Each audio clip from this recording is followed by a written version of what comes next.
ਤੁਸੀਂ ਵੇਖ ਲਿਓ ਵਰਲਡ ਨਿਊਜ਼ ਮੈਂ ਹਾਂ ਬਰਿੰਦਰ ਸਿੰਘ ਗਰਮਾਨੀ ਅਤੇ ਮੈਂ ਹਾਂ ਸਵਾਤੀ ਸਕਸੈਨਾ। ਸਭ ਤੋਂ ਪਹਿਲਾਂ ਵੇਖ ਲੈਂਦੇ ਹਾਂ ਹੁਣ ਤੱਕ ਦੀਆਂ ਖਾਸ ਖਬਰਾਂ। ਅਮਰੀਕਾ ਵਿੱਚ ਉਮੀਦਵਾਰਾਂ ਲਈ ਅੱਜ ਇਮਤਿਹਾਨ ਦਾ ਦਿਨ। ਰਾਸ਼ਟਰਪਤੀ ਚੋਣਾਂ ਲਈ ਪੈ ਰਹੀਆਂ ਨੇ ਵੋਟਾਂ। ਵੋਟਿੰਗ ਤੋਂ ਬਾਅਦ ਦੇਰ ਰਾਤ ਐਲਾਨ ਦਿੱਤੇ ਜਾਣਗੇ ਨਤੀਜੇ। ਆਸਟ੍ਰੇਲੀਆ ਦੀ ਰਾਜਧਾਨੀ ਵਿਆਨਾ ਵਿੱਚ ਕੁਝ ਹਥਿਆਰਬੰਦ ਬੰਦੂਕਧਾਰੀਆਂ ਨੇ 6 ਵੱਖ-ਵੱਖ ਥਾਵਾਂ ਤੇ ਕੀਤੀ ਗੋਲੀਬਾਰੀ। ਕਈ ਲੋਕਾਂ ਦੀ ਮੌਤ। ਪੁਲਿਸ ਜਾਂਚ ਵਿੱਚ ਜੁਟੀ। ਬ੍ਰਿਟਿਸ਼ ਕੋਲੰਬੀਆ ਵਿੱਚ ਫੌਜ ਦੀ ਸਿਖਲਾਈ ਦੌਰਾਨ ਇੱਕ ਫੌਜੀ ਦੀ ਹੋਈ ਮੌਤ। ਰੱਖਿਆ ਮੰਤਰੀ ਹਰਜੀਤ ਸਿੰਘ ਸੱਜਰ ਨੇ ਘਟਨਾ ਤੇ ਜਤਾਇਆ ਅਫਸੋਸ। ਹੁਣ ਹਾਦਸੇ ਦੀ ਜਾਂਚ ਜਾਰੀ। ਟੋਰਾਂਟੋ ਵਿੱਚ TPAR ਕਲੱਬ ਦੇ Scotia bank waterfront virtual marathon ਨੂੰ ਕੀਤਾ ਪੂਰਾ। ਦੂਰੀ ਬਣਾ ਕੇ ਚੱਲਣ ਦੇ ਅਹਿਮ ਨਿਯਮ ਦਾ ਕੀਤਾ ਪਾਲਣਾ। ਤੇ ਹੁਣ ਕਰਦੇ ਹਾਂ ਬੁਲੇਟਿਨ ਦਾ ਆਗਾਜ਼। ਅੱਜ ਅਮਰੀਕਾ ਵਿੱਚ ਰਾਸ਼ਟਰਪਤੀ ਚੋਣਾਂ ਹੋ ਰਹੀਆਂ ਨੇ ਤੇ ਫਿਰ ਰਾਸ਼ਟਰਪਤੀ ਟਰੰਪ ਨੂੰ ਦੂਜੀ ਵਾਰ ਫਿਰ ਤੋਂ ਅਮਰੀਕਾ ਦੇ ਰਾਸ਼ਟਰਪਤੀ ਬਣਨ ਦਾ ਦਾਅਵਾ ਕੀਤਾ ਜਾ ਰਿਹਾ ਹੈ। ਉਹਨਾਂ ਦਾ ਇਹ ਕਹਿਣਾ ਹੈ ਕਿ ਉਹਨਾਂ ਵੱਲੋਂ ਜੋ ਵੀ ਕੀਤਾ ਗਿਆ ਹੈ ਅਤੇ ਜੋ ਵੀ ਉਹ ਕਰ ਰਹੇ ਨੇ ਉਹ ਅਮਰੀਕਾ ਦੇ ਲੋਕ ਜ਼ਰੂਰ ਕਬੂਲ ਕਰਨਗੇ। We're going to have a great day and I think we're doing extremely well with the votes. I think it's going to be a very interesting 3 days. It's going to be a very interesting Tuesday.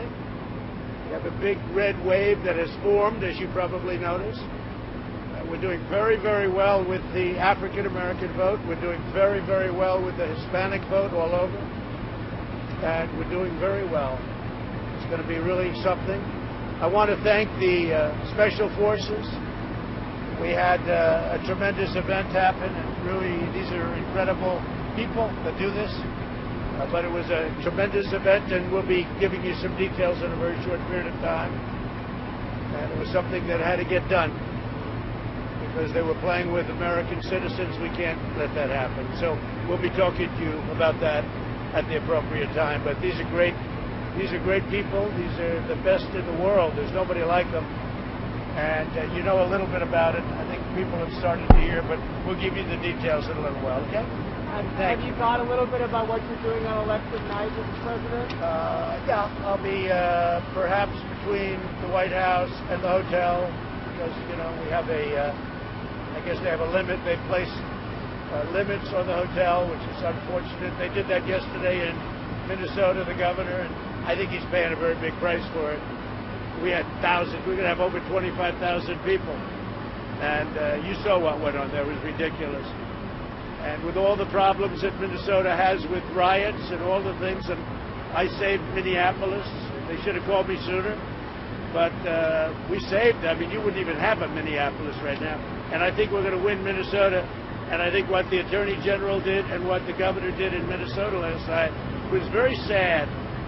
Thousands and thousands of people were disenfranchised. I mean, they traveled for miles, and many miles to get there in some cases. They were staying there. I mean, they slept over. And then the governor makes a political move. I don't think it's going to help him. We want to win Minnesota. I think we have a really good chance. And I think he frankly gave us a better chance. America ਵਿੱਚ ਹੋਣ ਵਾਲੀਆਂ ਚੋਣਾਂ ਦਾ ਪ੍ਰਭਾਵ Canada ਵਿੱਚ ਵੇਖਣ ਨੂੰ ਮਿਲ ਰਿਹਾ ਹੈ। ਜੀ ਹਾਂ, ਕੈਨੇਡਾ ਵਿੱਚ ਅਮਰੀਕਾ ਦੀ ਐਮਬੈਸਡਰ ਕ੍ਰਿਸਟੀਨ ਹਿਲਮਨ ਦਾ ਕਹਿਣਾ ਹੈ ਕਿ ਉਹਨਾਂ ਨੂੰ ਅਮਰੀਕਾ ਚੋਣਾਂ ਨਾਲ ਕੈਨੇਡਾ ਦੀ ਆਰਥਿਕਤਾ ਤੇ ਪੈਣ ਵਾਲੇ ਪ੍ਰਭਾਵ ਦੀ ਕੋਈ ਚਿੰਤਾ ਨਹੀਂ ਹੈ। ਕੀ ਕਿਹਾ ਉਹਨਾਂ ਨੇ ਇਸ ਬਾਰੇ ਆਓ ਜਾਣ ਲੈਂਦੇ ਹਾਂ। As many Canadians are, we're all watching the elections very closely. We'll be watching on Tuesday night, and we will see how things play out.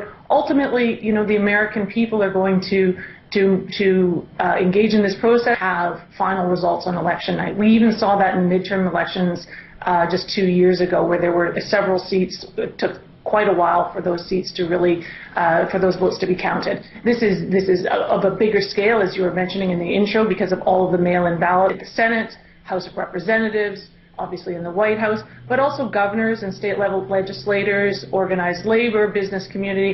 All of those relationships are relationships we foster all the time because they're actually all necessary for us in order to be able to happening out across the country, and they are continuing to do so. And they will, of course, be doing so on election night. I'll be reporting back to colleagues in Ottawa, giving them our perspective on how things are playing out, and probably up quite late that night, just as many Canadians. We look back to other elections, whether they're the White House election or others, regional elections. We want to wait to make sure that the outcome is clear and accepted. And that's usually when we make a statement. We usually don't do it until it's absolutely clear what the outcome is, and Americans have made that decision, and that's settled. Austria the Rajdhani Vienna ਵਿੱਚ ਕੁਝ ਹਥਿਆਰਬੰਦ ਬੰਦੂਕਧਾਰੀਆਂ ਨੇ 6 ਵੱਖ-ਵੱਖ ਥਾਵਾਂ ਤੇ ਗੋਲੀਬਾਰੀ ਕੀਤੀ, ਜਿਸ ਵਿੱਚ ਪੁਲਿਸ ਮੁਤਾਬਕ 3 ਤੋਂ ਵੱਧ ਲੋਕਾਂ ਦੀ ਮੌਤ ਹੋ ਗਈ ਹੈ ਤੇ ਕਈ ਹੋਰ ਲੋਕ ਵੀ ਜ਼ਖਮੀ ਹੋਏ ਨੇ।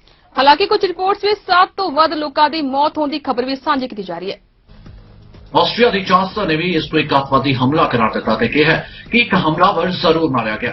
ਉਧਰ ਆਸਟਰੀਆ ਦੇ ਗ੍ਰਹਿ ਮੰਤਰੀ ਨੇ ਕਿਹਾ ਹੈ ਕਿ ਇੱਕ ਹੋਰ ਹਮਲਾਵਰ ਦੀ ਭਾਲ ਜਾਰੀ ਹੈ। ਗੋਲੀਬਾਰੀ ਵਿਆਨਾ ਦੇ ਸੈਂਟਰਲ ਸਿਨੇਗਾਗ ਦੇ ਕੋਲ ਵਾਪਰੀ, ਜੋ ਕਿ ਯਹੂਦੀਆਂ ਦੇ ਧਾਰਮਿਕ ਸਥਾਨ ਦੇ ਨੇੜੇ ਹੈ, ਪਰ ਹਾਲੇ ਇਸ ਸਪਸ਼ਟ ਨਹੀਂ ਹੋਇਆ ਕਿ ਇਸ ਨੂੰ ਨਿਸ਼ਾਨਾ ਆਖਰ ਕਿਉਂ ਬਣਾਇਆ ਗਿਆ। ਲੋਕਾਂ ਨੂੰ ਕਿਸੇ ਵੀ ਅਫਵਾਹ ਤੋਂ ਬਚਣ ਦੀ ਅਪੀਲ ਕੀਤੀ ਗਈ ਹੈ। ਲੋਕਾਂ ਨੂੰ ਘਰਾਂ ਅੰਦਰ ਹੀ ਰਹਿਣ ਲਈ ਆਖਿਆ ਗਿਆ ਤਾਂ ਕਿ ਪੁਲਿਸ ਆਪਣਾ ਕੰਮ ਚੰਗੀ ਤਰ੍ਹਾਂ ਕਰ ਸਕੇ। ਦੱਸਿਆ ਵੀ ਜਾ ਰਿਹਾ ਹੈ ਕਿ ਹਮਲਾਵਰਾਂ ਕੋਲ ਆਧੁਨਿਕ ਹਥਿਆਰ ਮੌਜੂਦ ਸਨ। ਇਸ ਤੋਂ ਸਾਫ਼ ਸਪਸ਼ਟ ਹੈ ਕਿ ਇਹ ਹਮਲਾਵਰ ਬਹੁਤ ਪਿਆਰੀ ਨਾਲ ਇੱਥੇ ਆਏ ਸਨ। ਜੇਕਰ ਪੁਲਿਸ ਸਮੇਂ ਸਿਰ ਕਾਰਵਾਈ ਨਾ ਕਰਦੀ ਤਾਂ ਸ਼ਾਇਦ ਮੌਤਾਂ ਦਾ ਅੰਕੜਾ ਵੱਧ ਸਕਦਾ ਸੀ, ਪਰ ਪੁਲਿਸ ਨੇ ਸਮਾਂ ਰਹਿੰਦਿਆਂ ਕਾਰਵਾਈ ਕੀਤੀ ਹੈ। ਜ਼ਿਕਰਯੋਗ ਹੈ ਕਿ ਹਰ ਪਾਸੇ ਹੁਣ ਇਸ ਹਮਲੇ ਦੀ ਨਖੇਦੀ ਜ਼ਰੂਰ ਕੀਤੀ ਜਾ ਰਹੀ ਹੈ।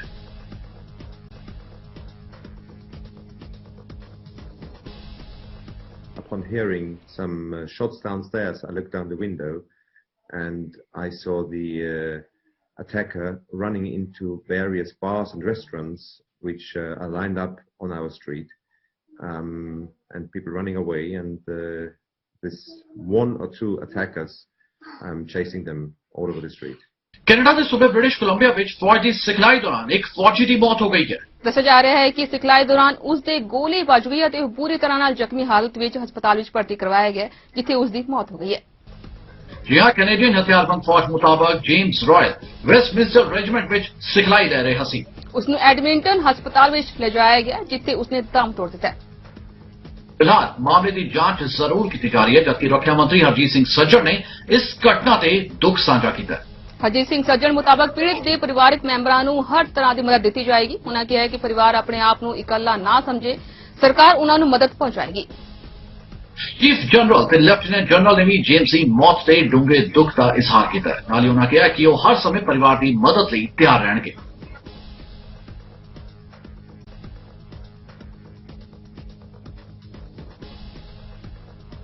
ਕੈਨੇਡਾ ਵਿੱਚ ਹੁਣ ਕੌਮਾਂਤਰੀ ਮੁਸਾਫਰਾਂ ਨੂੰ 14 ਦਿਨ ਦੇ ਲੰਮੇ ਇਕਾਂਤਵਾਸ ਤੋਂ ਛੋਟ ਮਿਲੇਗੀ।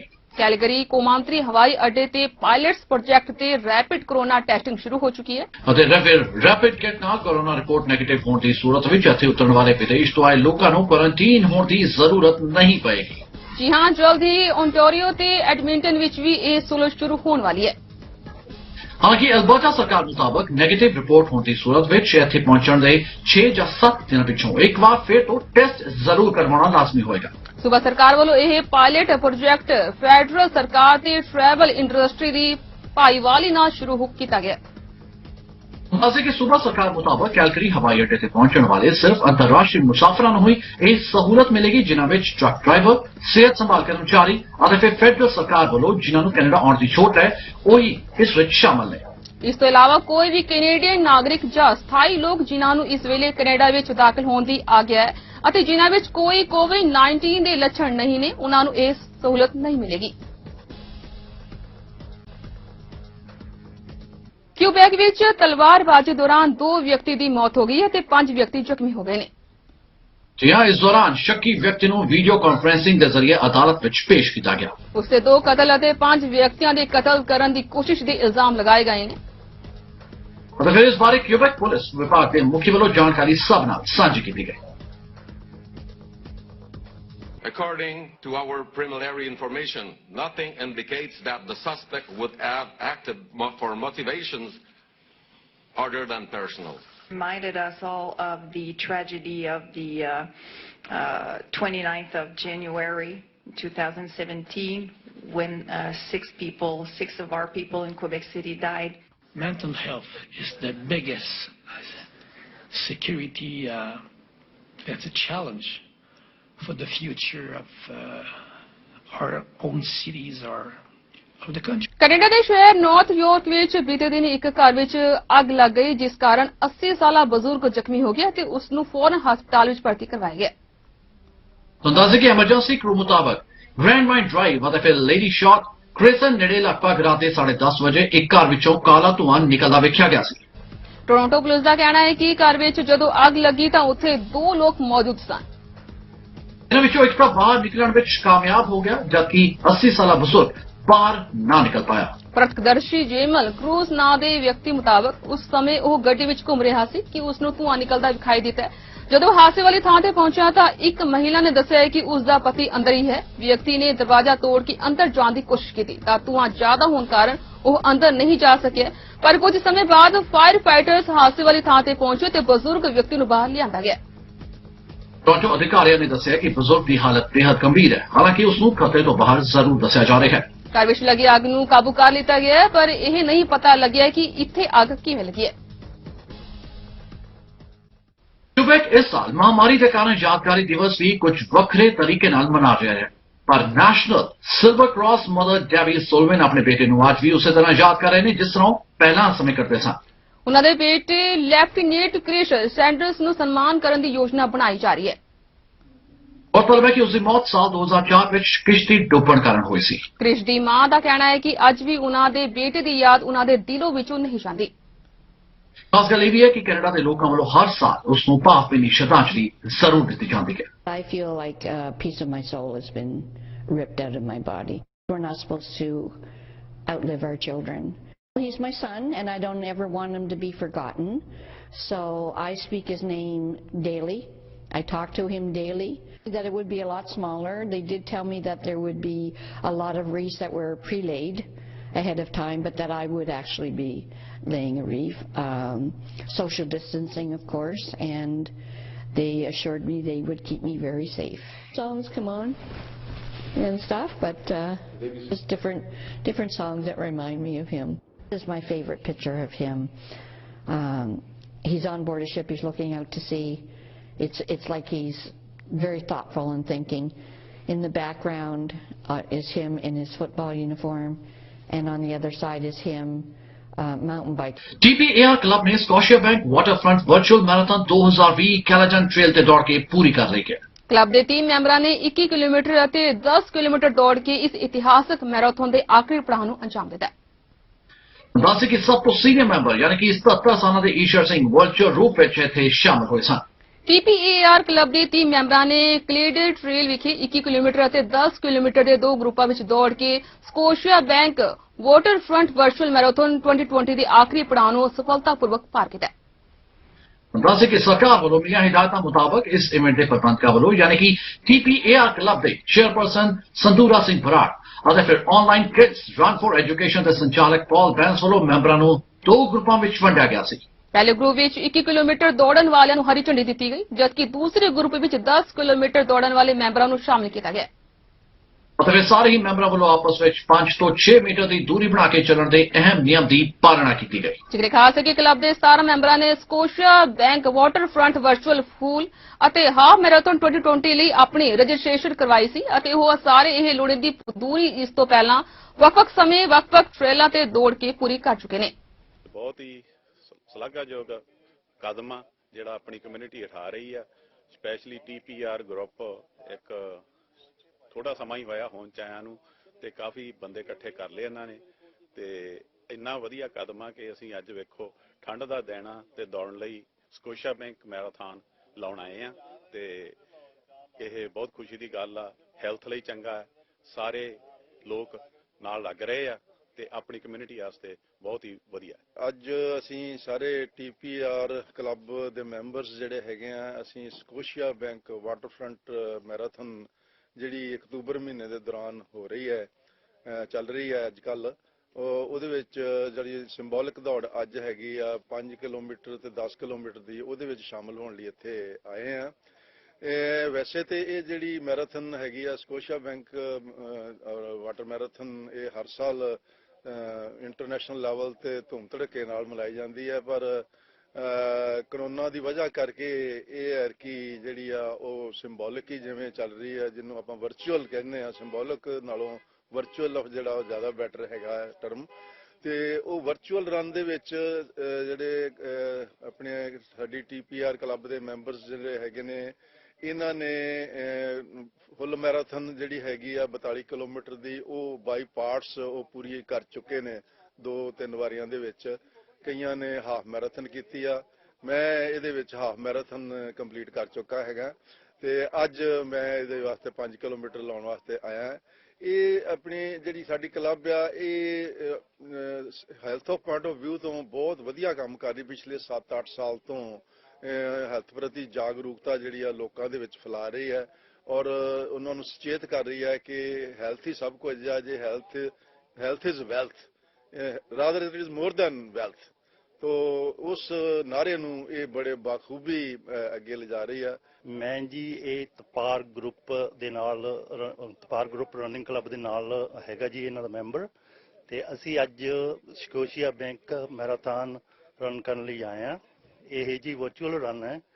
ਇਹਦੇ ਵਿੱਚ ਅਸੀਂ ਤਕਰੀਬਨ 25-30 ਬੰਦੇ ਹੈਗੇ ਅੱਜ ਤੇ ਸਾਨੂੰ ਬੜਾ ਮਾਣ ਹੈ ਕਿ ਅਸੀਂ ਇਸ ਕਲੱਬ ਦੇ ਤੇ ਮੈਰਾਥਨ ਦੇ ਮੈਂਬਰ ਹੈਗੇ ਹਾਂ ਤੇ ਰਨ ਕਰ ਰਹੇ ਹਾਂ।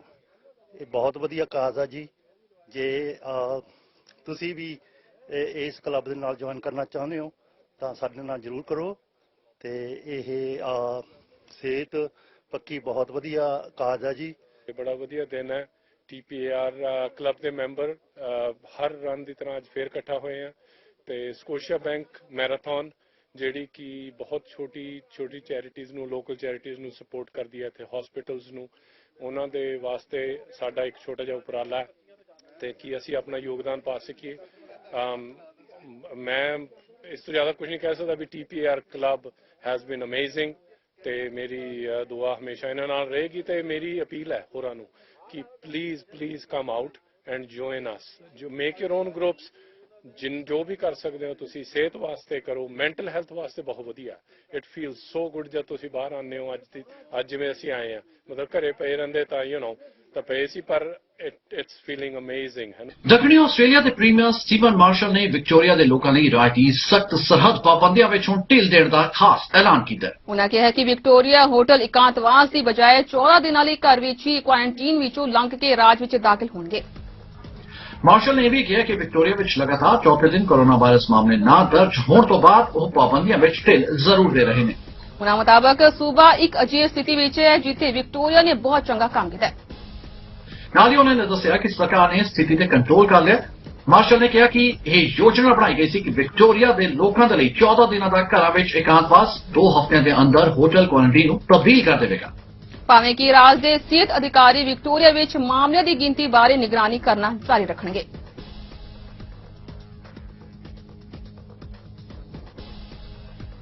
I can say that I sent her a congratulatory message, especially acknowledging her election win in view of fighting a campaign in a pandemic, but also highlighted that I was keen to speak to her on the border issue, and I hope she takes up that opportunity. Look, there's no reason, notwithstanding the fact that every day we live in a pandemic brings with it challenges, but what you have to look at is the overall trend, the overall picture, and I know from the overall trend and what New South Wales has been able to demonstrate, there isn't a single place in Australia where New South Wales residents, all of us, should not be welcome. And that's my message to the Queensland Premier very strongly. It's my message to the WA Premier. And I want to also stress in relation to Victoria that the New South Wales Government will move forward with confidence and also with speed. Dr Chant, myself and my colleagues have had a good discussion about how quickly we'll move, and I wouldn't be surprised if we moved more quickly against Victoria than Queensland did against us, because it's very important that we respect the roles of Chief Health Officers in the states in which they reside. So Dr Young and I have very frequent conversations. Clearly our focus at the moment is tracking down any particular trains of transmission in New South Wales, and obviously our concern, and I think we've said it for many months, is southwestern Sydney, and making sure that we get high testing rates in southwestern Sydney, and the fact that we get community transmission to the lowest possible level we can, which is no community transmission. We work collegially with our Queensland health colleagues and will continue to do so. ਤੇ ਫਿਲਹਾਲ ਅਸੀਂ ਆਪਣੇ ਦਰਸ਼ਕਾਂ ਨੂੰ ਦੱਸਣਾ ਚਾਹਾਂਗੇ ਕਿ ਜੇਕਰ ਤੁਸੀਂ ਸਾਡੇ ਕੋਲ ਕਿਸੇ ਵੀ ਤਰ੍ਹਾਂ ਦੀ ਕੋਈ ਖਬਰ ਭੇਜਣਾ ਚਾਹੁੰਦੇ ਹੋ ਜਾਂ ਫਿਰ ਸਾਡੇ ਨਾਲ ਕੋਈ ਵੀ ਜਾਣਕਾਰੀ ਸਾਂਝੀ ਕਰਨਾ ਚਾਹੁੰਦੇ ਹੋ ਤਾਂ ਬਹੁਤ ਹੀ ਸੌਖਾ ਤਰੀਕਾ ਹੈ। ਤੁਸੀਂ ਸਾਨੂੰ ਸਾਡੇ ਈਮੇਲ ਪਤੇ ਰਾਹੀਂ ਸੰਪਰਕ ਕਰ ਸਕਦੇ ਹੋ। ਜੀ ਹਾਂ, ਸਾਡਾ ਈਮੇਲ ਪਤਾ ਹੈ info@cktimepb.com।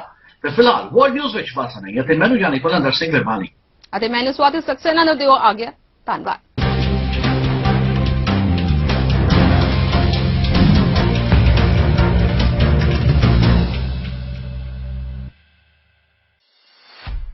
कौन बनेगा व्हाइट हाउस का हकदार?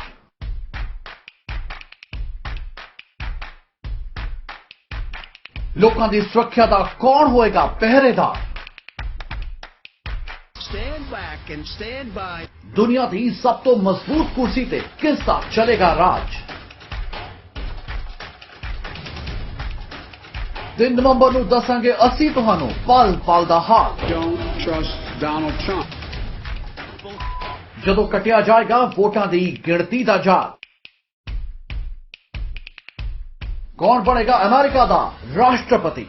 He's always been a dummy. Everybody knows he's a liar. देखो पीटी समय मुताबिक शाम 7:30 बजे तो सिर्फ चढ़ती कला टाइम टीवी नॉर्थ अमेरिका थे। America elections